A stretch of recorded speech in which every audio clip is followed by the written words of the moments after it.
Pag-usapan naman po natin ang huling sakramento o ang seventh sacrament sa simbahang Katolika at ito ang anointing of the sick o ang pagpapahid ng banal na langis.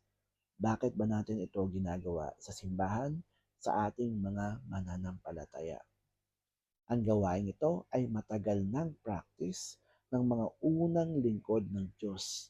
Mababasa ito sa James chapter 5 verse 14 to 15. Ang sabi dito, kung sino man sa inyo ang may karamdaman, ipatawag ang matatanda sa simbahan upang siya ay mapahiran ng banal na langis upang ang kanyang karamdaman ay agarang gumaling at kung siya naman ay may pagkakasala, ito ay mapapatawad.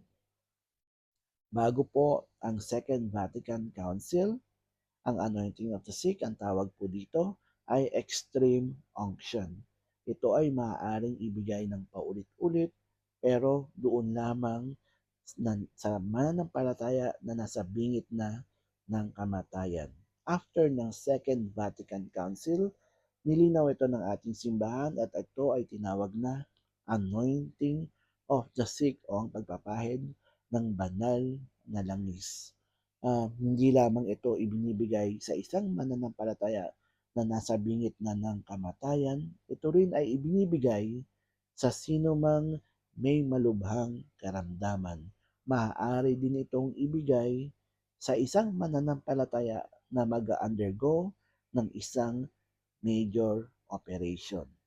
Kung ang isang mananampalataya ay conscious, ito ay binibigyan muna ng sakramento ng confession, ng sacrament of confession.